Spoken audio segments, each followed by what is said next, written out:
Good afternoon. Today's date is June 11th, 2025. Time is 3:07 p.m. Now, seeing is not necessarily believing. I know lately we have seen all this dramatic footage in regards to the burning of cars, along with flashbang grenades, smoke grenades, tear gas, and people being assaulted with billy clubs and rubber bullets on the streets of LA. This would lead you to believe that the entire city is in chaos and something has to be done about it.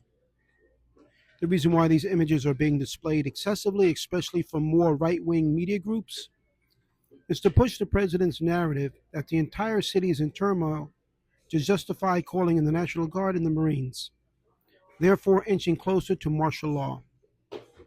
The same situation is going to play out in other major cities around the country with an attempt to solidify his illegal and immoral position.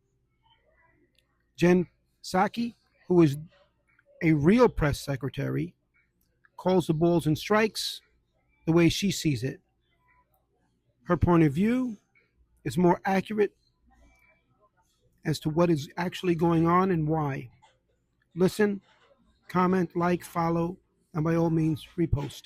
A lot of images of what is happening on the streets of Los Angeles. They are everywhere. They're on television, they're on social media. And to be clear, there are moments, there have been moments where the protests have been very chaotic. And there are moments where they have certainly also been violent. I mean, I'm sure you have seen this image of an autonomous Waymo car lit on fire by protesters many times. I feel like it is all over my social media feed more than almost anything else. And Fox News has been using the image basically like wallpaper. You can see a lot of the examples there to depict the city of LA in a state of complete chaos. What you may not be seeing are scenes like this. This was the scene yesterday outside of the clothing manufacturer that federal immigration agents raided on Friday. These are family members of the people who were arrested, gathering to tell their stories and demanding due process for their loved ones. I was present during the raid. I saw with my own eyes the pains of the families, crying, screaming, not knowing what to do, just like me. That's why the families demand free of all workers, legal representation, and due process. Every day since Friday, Los Angeles has also seen multiple peaceful protests. People coming out in droves to express how upset they are that the Trump administration is rounding up their neighbors and their family members and their friends and people in their community. But these aren't the protests the Trump administration wants you to see. They don't want you to see what you see on the screen right now. They want you to see chaos and violence. They want you to see that Waymo car on fire over and over and over again, which is why it is constantly on Fox News at all moments as if it is a wallpaper backdrop.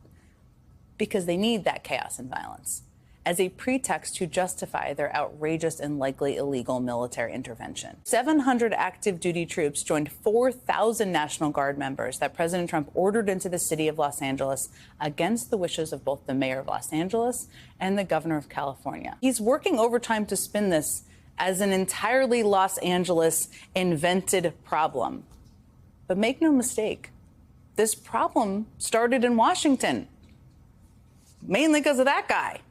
And the guy you just saw. It started with Trump aide Stephen Miller sending an impossibly high quota for immigration agents, tasking the agency with arresting 3,000 people a day. The Journal reports that Miller told ICE officials that federal agents needed to just go out there and arrest illegal aliens, as he put it. Agents didn't need to develop target lists of immigrants suspected of being in the U.S. illegally. He directed them to target Home Depot, where day laborers typically gather for hire, or 7-Eleven convenience stores. Those are exactly the tactics, by the way, that we all saw play out in Los Angeles this weekend. Communities are being terrorized. We're in a state of terror. People are outraged at what's happening.